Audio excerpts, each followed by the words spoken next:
The only one I can really think of is, off the top of my head, is Shonen Maru, but even then that wasn't full body armor. That was just some ice on some parts. Mm. But I guess that was the point. I guess the point wasn't to. Yeah. That was more the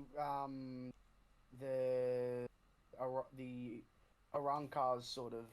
Yeah, they morph their body. Even the Quincy's, they morph their body as well. But I feel like And Quincy's had a bit of armor. They had proper armor.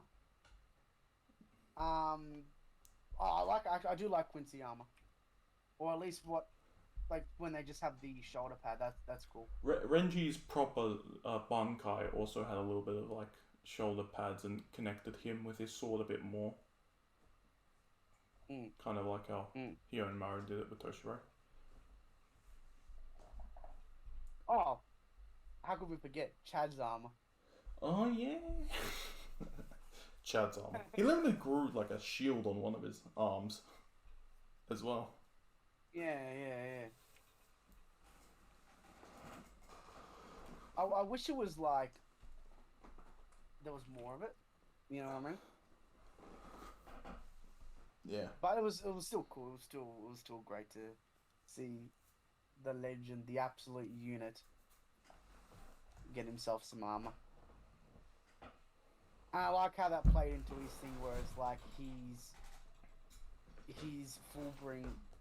His objective full bring is his arms. Yeah. Which is fucking great. What a legend! What a unit. The unit of the man, Chad. Oh, Yasato Dasato. Yeah, armor. I think. Yeah, I think probably it also gets that symbology from like shields as well. The whole protection thing, the whole defending thing. And generally, when you see someone in armor, you generally see them as a defender or someone that's protecting. Meanwhile, if you see a villain in that, you generally see them as a mountain that needs to be sort of overcome in a way. Yeah. And even like Darth Vader's armor, because that was based off of Samurai. Especially his helmet. I mean, his helmet is fucking iconic. No, you never really see. I would be willing to say that his helmet is the most iconic helmet. Whose? Darth Vader's. Darth Vader's? I'd be willing to suggest. He's got the most iconic. I feel like he has some competition. From even if it's just a Stormtrooper or Master Chief's helmet.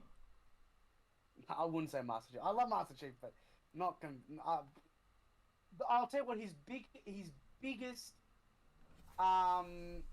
competition would be like Batman or Iron Man at this point. And that's already big. And I don't even consider Batman's helmet because it's a cow. The only reason I say like Iron Man now because that's what's popular, but still, I feel like Darth Vader's. Everyone would recognize that. Everyone. Mostly everyone would recognize that. Well, there's some other ones. Not many people. I mean, Power Rangers' helmet is kind of iconic. Ah, true. Magneto's kind of. Not as much as I feel like it would have been. I'd still say Vader's. Stormtroopers as well, next to Vader's. Yeah. Because,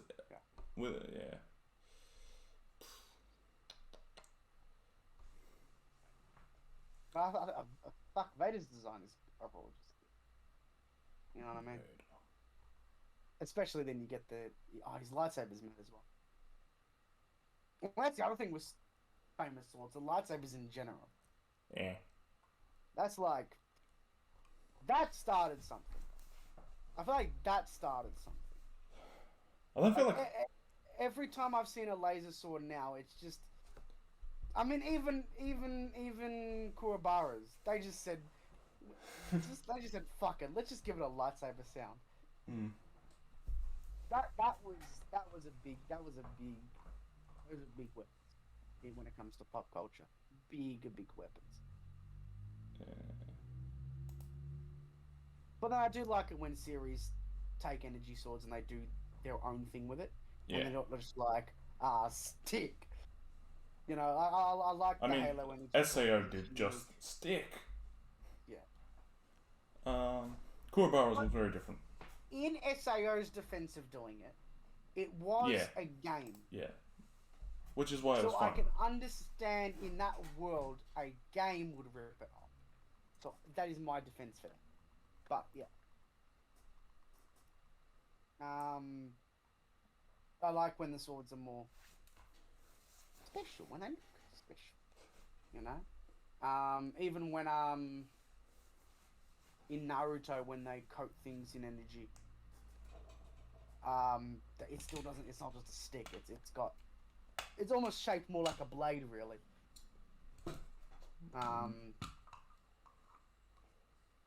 Which I think is nice. It creates more of a distinction.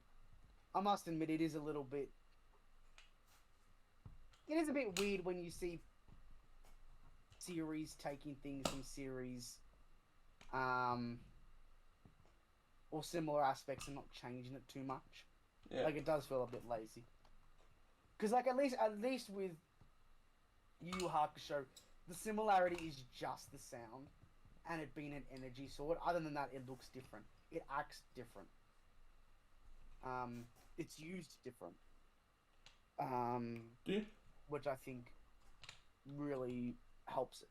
Really helps its case. Do you ever think about, like, weird things you either do or just don't realise that you're doing? Like, when I take, like, a plate to, like, the dishwasher or the sink or whatever, sometimes I don't think about what the hell I'm doing, and I might try and put the plate in the bin or in the fridge. I almost put my toasties in the microwave. So, okay. So, I just woken up, right? Yeah. And I take them, and I start walking towards the microwave, and I'm like, hang on. No. This is not how I want them cooked. Or sometimes, have you ever, like... Because I have to go upstairs. Yeah. I'm here, I have to go upstairs to do something, and sometimes, so let's say, I'll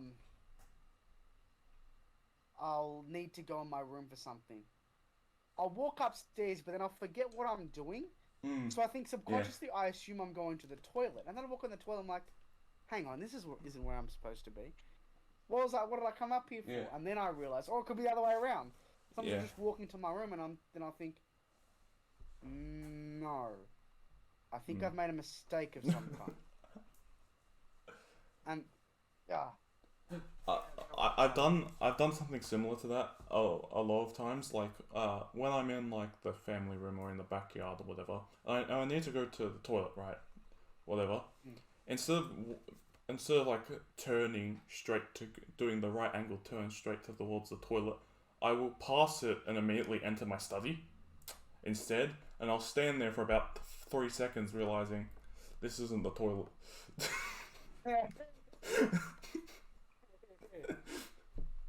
And I just have to backtrack to go to the toilet. Funny thing is, like, I think the other day, came out because I needed some water. And then I got distracted, and then I went back downstairs, and I'm like, fuck! That is not what I went up there for. So up I go again, get distracted, come back down. For fuck's sakes. And then until I eventually remember, that is why I needed to go upstairs. For water. For water. I was thinking about, like, do people really think about that, like, some of the most stupidest things that we do in our lives? Like, if we're going to have a shower, do people think about the way that they take off their clothes? Or do people have a particular order of way they take off their clothes when they're going into the shower? Things like that get into my head. I always take my top off. First, yes. Yeah. Because if I take my pants off, and depending on how long my shirt is, then it might touch me. I don't like that, so I take off my top first. Socks are generally last. Socks for me are generally first, actually. Or that's if I'm wearing socks, because usually I have showers in the morning. Fair enough. Yeah. Yeah. The one That is thing that always comes off last for me is my bracelet when I'm having a shower, because it's the only time I take off my bracelet. And so when I get out of the shower and dry myself, the first thing I put back on is my bracelet as well. Fair enough. But then it's like I do everything in reverse, because then after my socks, usually my shirt goes off and then everything else. But then I do it in reverse. The shirt's the last thing I put on. Yeah, same. Yeah. It's weird. You don't think about these things. You just do them randomly. It's even like I suppose like things like, what do you put in first, the cereal or the milk? I don't put in milk. No, I'm one of those people who don't like milk in their cereal. Yeah. But I'm like sorry. as in, But that's some just me in people general. I don't like when my food is soggy. I'm sorry. some people like to put milk first before the cereal. Nah. I don't get that. You Nah. put the cereal Put first, the cereal first, I would say. and then you put the milk. I don't know why. It's just more satisfying. I think obviously there's the noise of it. It's a delightful noise. But it's also, I feel like it's easier to balance out putting cereal in first before putting in like the liquid. Like when you're making a coffee, you're not gonna fucking put the milk in first. If that's what they're having, like my mum has like skinny flat whites, which most Americans I don't think know what a skinny flat white is, because they have drip coffee, and I don't even know what the hell drip coffee is. What is drip coffee? I don't understand what it is. The fuck is it? I know. I've still not had coffee. I don't like coffee. I do not want to. Mm. Tea. Tea's different. Like usually I'll put the bag in first, but you can put it in after. It's probably better you put it in before the water goes in, but still. I put the bag in first. Yeah. But sometimes I forget. I'm not thinking straight, I might put the water in first. Yeah. For some reason. Usually I put the water in first if like the kettle's done already before I decide I wanted tea, and I'll just put the water in. And then get the tea bag, because that would be quicker and easier to do. Oh, you know one thing I always forget to do, and it always fucking pisses me off. I always forget to preheat the oven. Oh. So I'll be preparing my pizza, and then I'll go to the oven, I'm like, fuck! Oh, well, tough. And I just put it in. I don't give a fuck. But I just leave it for a longer period. But... See, my grandfather, he's never cooked a day in his life, yeah?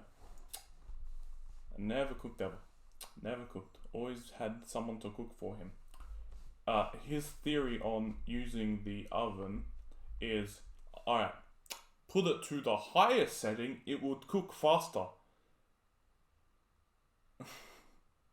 More heat, it cooks faster. That's his theory.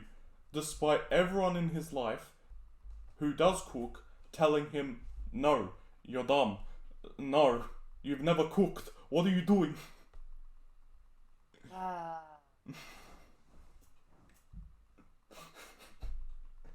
I can tell you from experience, it does not work.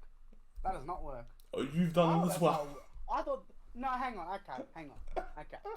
No, this wasn't with the oven. Well, what was the oven? It was the stove. It was me cooking toasties. This was when I first started out. So I figured, well, if I put it up the higher, it's going to cook faster. That's not what happened. What happened is it burned. But now I know there's a nice middle ground. I think I found it. Where it's like, in that middle ground, the toasty cooks pretty quickly, and it doesn't burn. Unless I'm an idiot and I forget, in which case it burns a little bit. But normally then it's so cool. But yeah. The outside world is scary. You know, I was talking to someone yesterday. They said to me, I couldn't imagine New Year's being hot. Because obviously here it was quite hot for New Year's. It was very hot. Yeah. They said to me, I can't imagine New Year's being hot. Yeah, I can't imagine it being cold. I can't imagine a cold Christmas. Yeah. How am I meant to? I've never had it. And even if I did, I probably wouldn't want it. I prefer the way we do it. It's just so elegant how the southern countries do their school year. Because it's just in 1 year. American schools confuse me what the hell is going on. Oh my god, yeah. Because they start in 1 year and end in the other. I never realized that. I just thought, what the fuck? This is weird. Yeah. Of course it makes sense because of summer, but I didn't realize that, like, their year goes over the year. yeah. In what?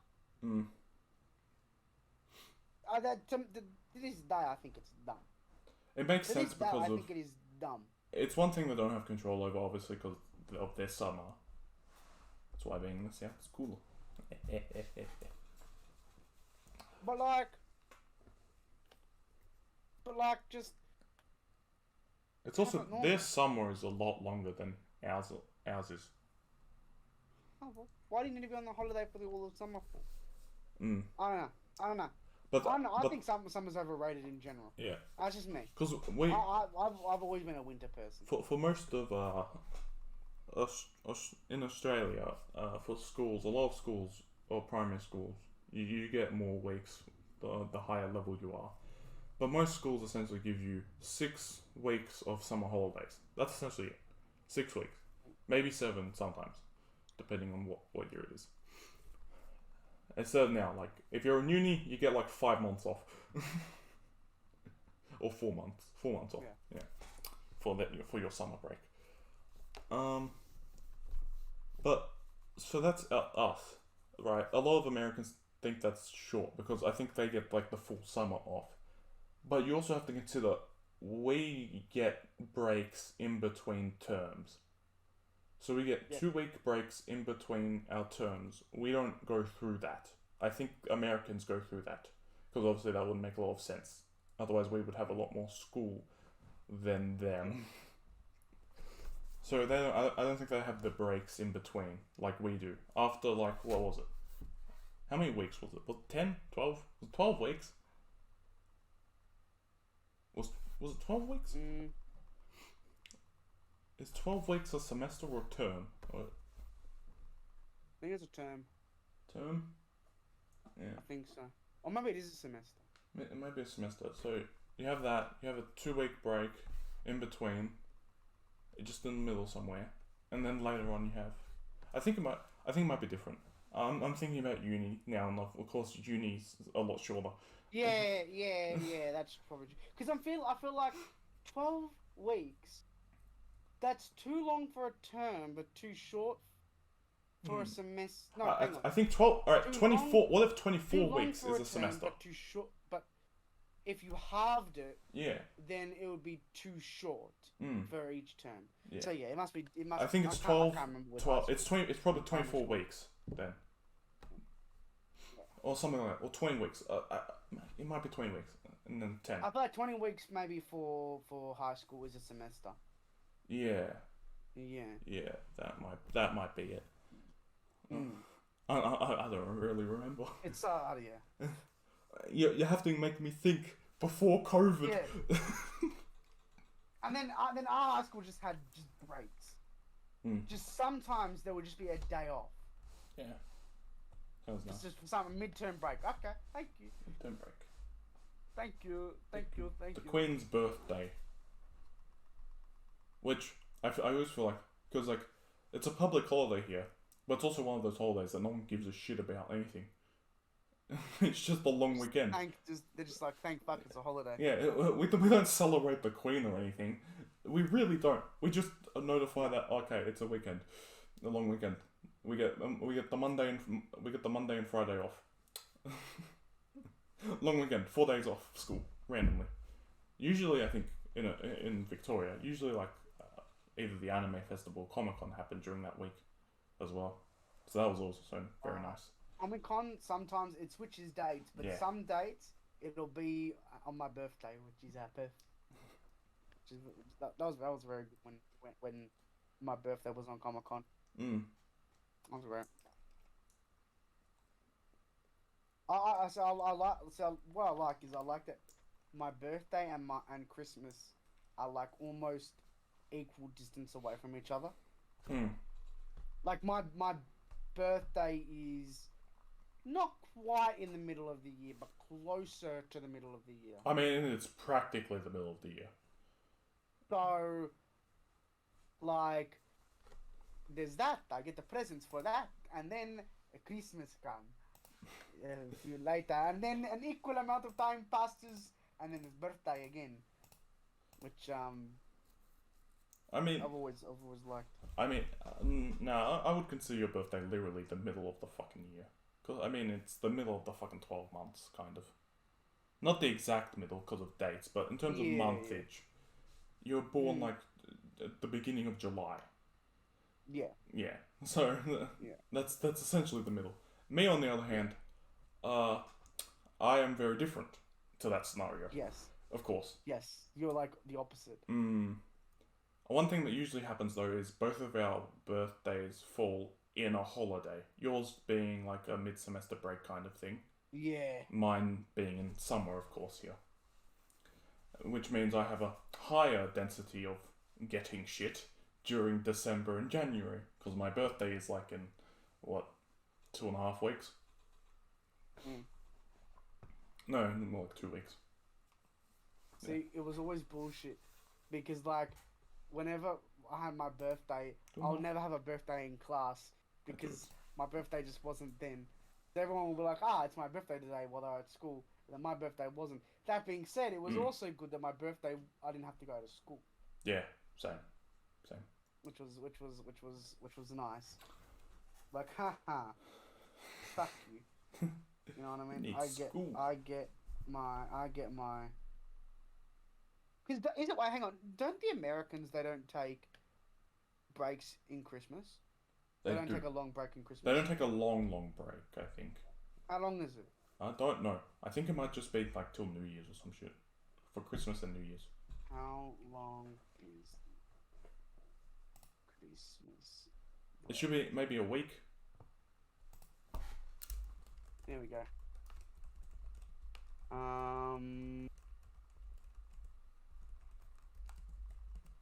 Yeah. Is it the Christmas to New December Year's? 21st to January 1st. Yeah. Okay. But I always thought it was dumb for them because it's like I always thought, well, I get my presents right for Christmas and I have a longer amount of time to play with them. Yeah. Summer. You guys have to go back to school. To tough luck. You finish Halo by then. Well, tough luck. I don't get it. Starting school in September. Ugh. It's uneven. You start at one, or not one, but you start near the beginning and you end at the end. And then the beginning of the next one is the beginning of the next one. Fuck. Yeah. I mean, for clarification, in Australia, usually you start school either the last week of January or essentially early Feb, and end typically in like December, like around December 18th, usually. How it goes, depending on obviously the weeks and whatever. And of course, as you go through the years, a high school, you lose weeks because of course you're doing more exams. So like in high school, we finished in November, didn't we? Well, year 12, we finished. Year 12. We always start around the same point though, but we ended differently. Year 12, we ended around November, I think. Yeah. Sometime in November. But the rest generally end early December. Yeah, early December. Then primary school is generally later December, but it's both in December. Yeah. Fucking year 12. year 7, 8 and 9 I think were all early December. And then you start cutting back to the weeks in year 10, 11 and 12. Yeah. And then of course on top of that, now in university, obviously depending on the school, this is my own personal experience, which is I think similar to a lot of universities within our state. We start the first week of March for the first semester, and then at the end of the second semester it will be the end of October. with a giant break in the middle somewhere, as well as like we instead of getting like 2 weeks off of school in the middle, like our midterm break, we just get a week off, which is typically not even a week off because you're literally just doing assignments and essays and whatnot. But yeah. Which is yeah. Obviously, it can change depending on the university. Yeah. And of course, the course you're doing, because I'm doing 2 degrees. Okay, you did a diploma. No, social degree. Oh yeah, social degree. Yeah. But sorry. it has, its times are that of a diploma. Yes. So we start before the degrees. But you but do you also it's finish? not a diploma. Do you also finish before us? Or not? I think so. Yeah. I think so. And of course, that other school that a lot of our friends go to, they go by trimesters, which is even weirder. But you know what's weird? No one calls it this anymore, but it used to be commonly called high school Form 1 or Form 2. I feel like that's something happens in England. Is it? That was very weird. Form. Oh, another weird thing is what the Americans do. Is they call it something grade. Yeah. But we call it grade. No. Wait. So we'll call it grade 1. Yeah. Or grade 2.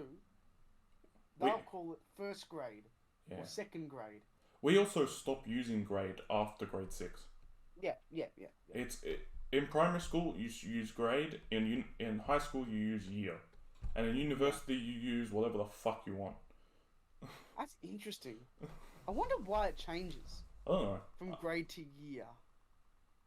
Yes, I don't know, because you're older, I assume they're trying to get that. Of course, the idea of middle school, I don't understand middle school. Apparently, we do have middle schools. We do, I assume, yeah. We probably would. But they're not common. No, they would not. I was surprised to learn that we actually do. I can't remember where I learned that. Probably acting school. Someone probably came in. Yeah. They went to a middle school. I'm like. I could imagine some middle schools maybe in like Queensland. We sort of had we were interesting because we had a separate campus for year 9s. That was great. Oh, that was awesome. That was great. I feel like a lot of schools have some sort of second campus. Sometimes it's for like year 12s. I think year 9's kind of a good year level to kind of beat off. Because obviously year 9 is around the time a lot of people are having puberty and whatnot. Yeah. So being away from everyone and then learning shit before going into their senior years is kind of like that good kind of middle ground. Yeah. Oh, and that's the other one. They call them weird shit. What? Like fresh mint or whatever. Oh yeah, I don't understand that at all. I don't get it. Nah. Just year 1. No, year 7, sorry. Year 7. What the fuck is a freshman? Year 8. Year 9. Senior. Numbers. It's obvious what a fucking senior is. But in terms of high school, you're essentially a senior as soon as you're in year 10. Yeah, exactly. Yeah. But to us, a senior is year 10, 11, 12. Yeah. Not fucking year 12, I think it is for them. Yeah, it's only year 12. And then they call it junior year 11. Motherfucker, what? Like, the reason it confuses me is because here, when you're in year 11, you're actually starting the actual units. Yeah. You're doing the actual courses.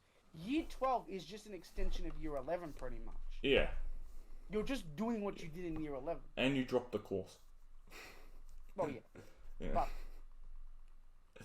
you're essentially doing the step up. If you did units 1, 2, yeah. the maths you do units 3, 4 in year 12. Mm. So that's why it's a bit weird calling year 11s a junior. Yeah. When it's like, not really.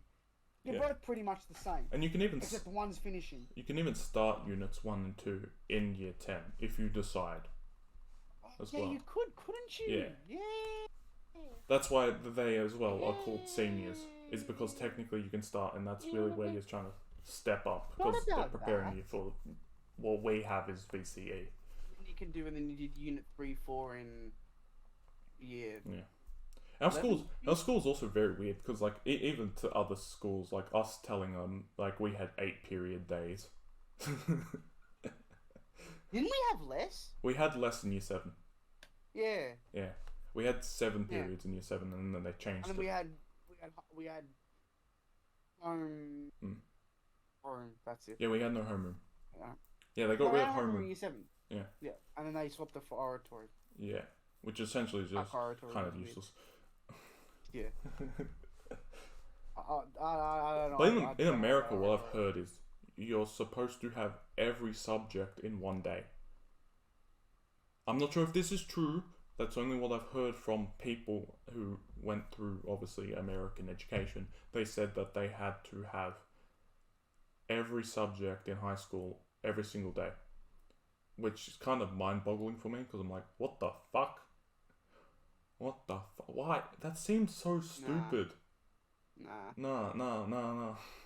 And the big problem with that is also like the homework. Yeah. Because that means is if every single subject gave you homework, all of that would be due the next day. Yeah. But with how our one works, you might not have that subject for another 2 days. Sometimes you might not even have that subject the rest of the week. So you have time. Yeah. To space it out alongside the other subjects. Yeah. But that'd be weird. But typically, we would have like what 6, 7 subjects in a day. Yeah. I'm not counting oratory. But sometimes we'd have triple periods. We did. Sometimes, yeah. Some things would give you triple periods. I don't remember what you. What did we have? I can't remember what my triple period would have been.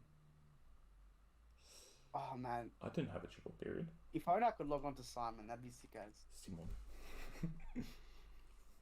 I never had a triple period. And see my old stuff.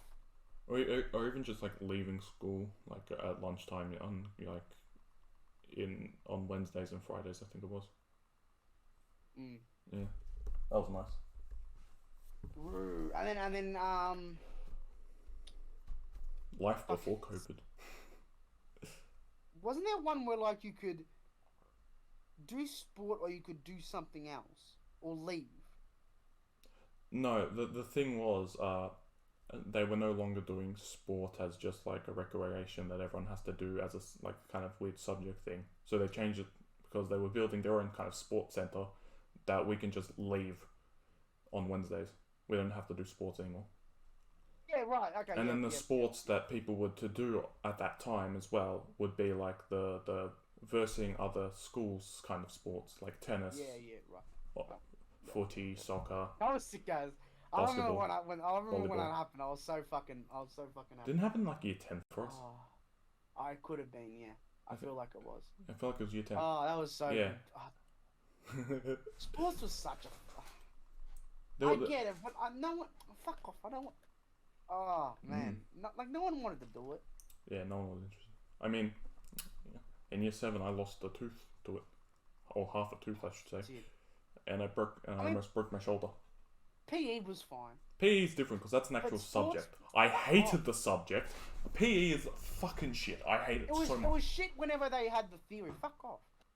It's PE. You kick the ball. You gotta play cricket or something. You don't fucking. Yeah. PE was good. I remember I did like a PE like subject. I think in year 10. Yeah, we had to. I picked that subject. No, we had to do it in year 10. That health one? Yeah. Did we had to do it? Yeah, we had to do it. Oh, I thought I chose one. Oh, no, we that's one subject we had to do in year 10. It's why I hated it so much. Because it was no longer PE, it was no longer just going out playing sports or whatever, doing some random shit like recording. You were recording data. This was actual proper science and physical education. Which is why I hated it. Because it was always... Because I'm not a science person. Now, the other science... They mix chemistry, physics, and biology all into one subject. When we went into the lab and did stuff in the lab, that was fun. When we cut open the brain, that was fun. I never got to cut open the brain. My class never did. Yeah. For psychology, we never got to. That was the psychology, my last science subject I ever did. Oh, it was psychology we did that, did we? Yeah. Maybe it was. Maybe it Your wasn't class got to do it, my class didn't. I mean, psychology is a science. Yeah. But... I never really dissected anything in high school. I remember we dissected a plant once. Oh yeah, we did, yeah. I can't remember what part of a plant it was, but we dissected a plant. One thing I always I feel found... like we dissected a kidney as well. I feel like I dissected a kidney or a kidney. Actually, we might have dissected a kidney. Can't remember what subject it was and what year it was. No. Yeah.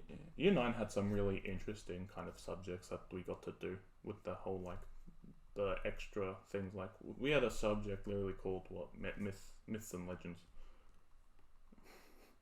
Oh, we did forensics. Oh, I should have done that. You didn't do myths and legends? I can't remember why I didn't do some ones. Just some extra shit. I don't know. I remember I did IT. Yeah. And then the next year we did game creation. I didn't do IT. The only exam I have ever gotten, the highest score I've ever gotten on an exam, and it was 100, and that was game creation. Oh man, that was great. And then CGI happened the next semester, and that was the complete opposite. Oh man. No, I only did game creation, I think, from memory. Yeah. Yeah. I don't know what I was thinking doing CGI. And then CDM year 11. Oh, God. CDM year 12, though. CDM year 12, best class. Best class. Yeah. Best fucking class. Fantastic. Part of the reason, of course, like, sometimes what makes and breaks schools or your education is the teachers themselves. Oh, of course, yeah. And because our teacher changed from year 11 to 12, which is why we're so happy about that one class, because our teacher was such a chat of a man, as well as it felt like he was learning with us, so there was a lot more mutual kind of respect amongst us. It wasn't just some person talking down to us in a lot of ways, because that's what it felt like with the other class. I mean, I knew it was going to be good because the previous year I did one of the other IT ones, and we had him as well. And he was great in that. Yeah. And then the next year, we got another teacher, and he was alright, but he wasn't the other one. Yeah. But then he was in CD. One thing that was also very interesting, like when we were in like high school, because we always had to do religion, because we went to a Catholic school. Catholic schools is one of the more popular common schools within our country, and especially for our high school, and for that we always had to do religion. And every time you had religion, because it would be the same teacher as your quote-unquote homeroom teacher, but we had oratory, so your class teacher, your head teacher, whatever, and it was always dependent on whether or not they were religious or not. Like, I remembered having like some religious teachers where we had to like properly do work. Other ones did not care at all, because they could understand we didn't care. It was good, like when it was more Jesus and shit, that was when it was a bit boring. Yeah. But it was better when we were learning more about other religions. That was year 11. That was when it was more interesting. I think we were looking at things like Buddhism and Islam and all that. Yeah. That was actually more interesting. Because it wasn't just Jesus. Yeah. No. It also kind of shows the growth, because it's like we can accept more things within the religion class than just the main one that the school holds dear, because of the course a lot of the students within the school aren't even Catholic. Yeah. Lots of them are. It's a Catholic school, but most of them are fucking Hindi.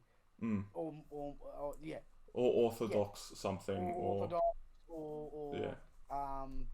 Orthodox, or just not anything. Or Muslim. Especially now, just not anything as well. Like being anti. I think very few of the kids in our year level were actually Christian. I mean, I am Christian technically, but not Catholic. Or at the very least, Roman Catholic. Yeah, very Catholic. few were Roman Catholic. No, very few. Yeah, very few were Catholic. Few. bro, I was only Roman Catholic for a time. Yeah. Then once I got to 12, I probably didn't. And you only really got that in school, in high school. Yeah. I got baptized and confirmed in I got baptized in year 9. Yeah. And then in year 10 I got confirmed. And then year 11, and then in year 12 I'm just like, yeah, nah, actually this ain't for me. Yeah. This ain't for me, fam. For me as well. Yeah. For me as well, I was just sitting there watching all this happen because obviously I'm not Catholic.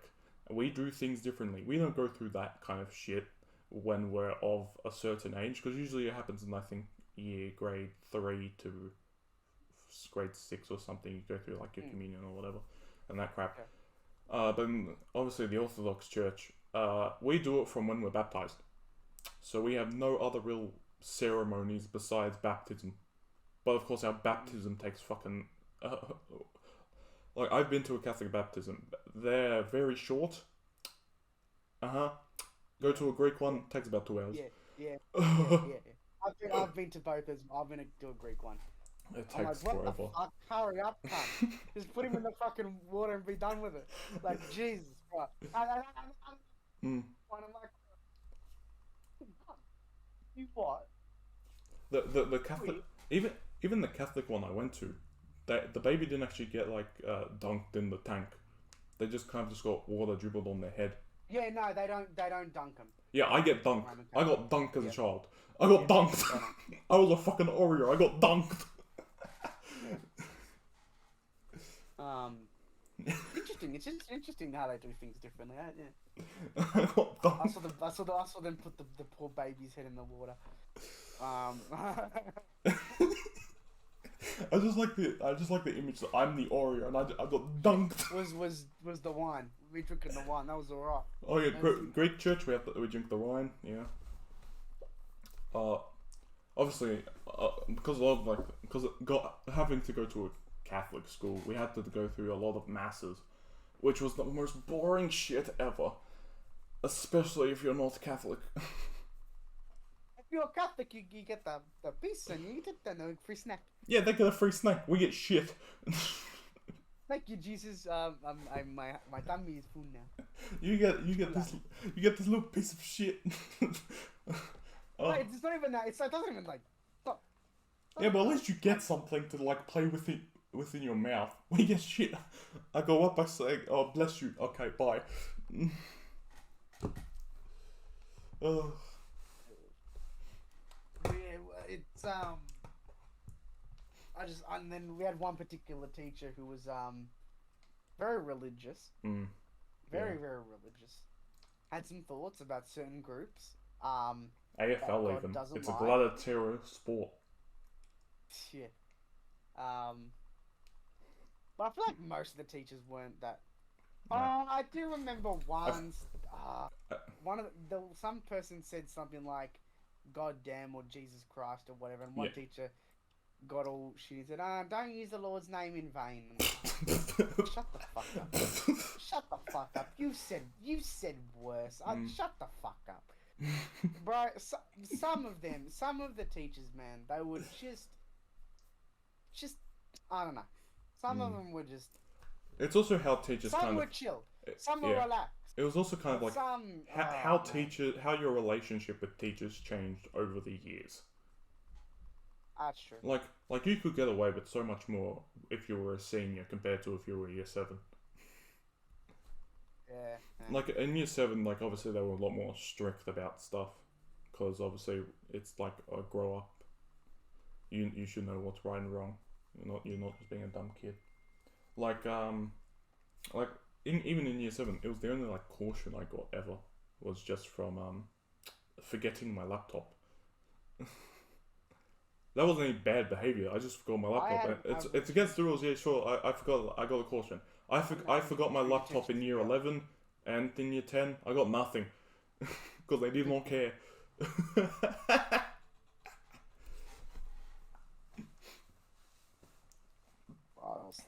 That was great. I got so many detentions. Like at least twice a year.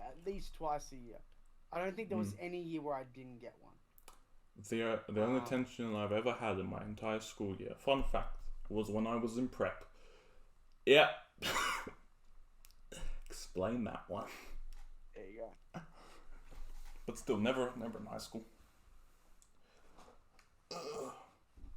I remember one of the rules that they made like halfway through like year 12 was using hotspot, right?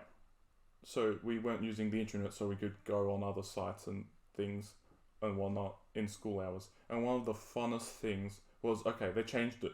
And you know what immediately happened to all the names that you see when you look at the Wi-Fi? They all changed to Salesian College. Yes. Yes. They always changed the school name. Beautiful. That was beautiful.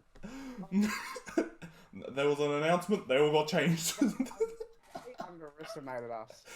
They thought, yes, we've got them now. You think you're gonna stop? You are dead wrong. You are dead wrong. And it really did not stop anything, really. No. They made the rule and it just didn't stop anything. It was also halfway through the year as well, so I guess it didn't work as well as it should have. You also can't really prove it. Yeah.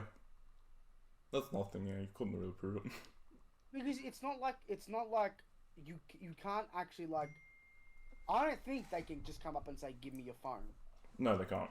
And okay. They can, they can't but say that, and you can't. Then you could say, "I don't have my phone," which is bullshit. But then they can't touch you to prove it. Yeah. Because if they touch you, you touch me.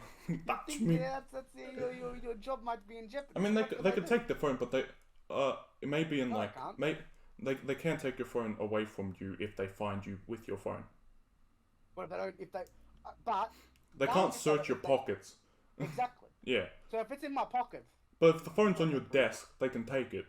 Yeah, well, I've never put my phone on my desk. Yeah, they can take the phone on the desk, but they don't really take it or keep it, and they just keep it till like after class. Like you just get it back after class. That's about it. Yeah. Like they're not gonna send it to the office. They would, I think, if it was like maybe in Didn't year they take 7. Alex's phone once? No, he lost his wallet. No, but didn't they take his phone? Huh? Like, cause remember they made that rule that if someone's with your phone, they take it. Yeah. Cause remember, like, they weren't too strict on phones, but then they became really strict on phones. They got more strict All on of a it sudden. when the year 7s, 8s were on their phones all the time. Would have been, but they didn't used to take it during lunch and all that, but then they began to take it. And I think once they did take it, once they did take it.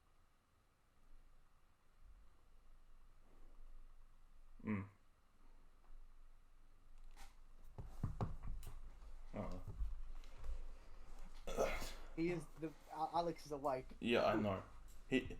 He said no one texted him. Oh wait, I have instant messages. Dumbass.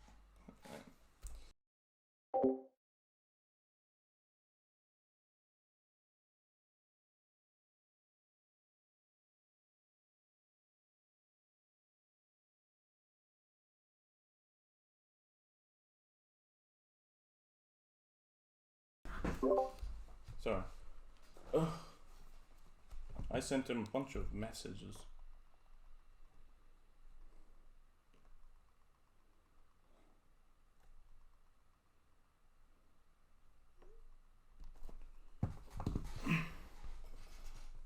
I thought he was deceased, to be honest with you. Yeah, me too. I wasn't quite aware that he was alive. Oh, man, it's getting hot again. Fuck, it was so cool during the day. It was so nice. Oh, now it's warm now. Fuck off. More chooks hatched. A week or so ago. My father hatched more chook. Now the chooks are growing. More chook, more Kentucky for me. More Kentucky, Or more maybe Kentucky fried Kentucky. chicken.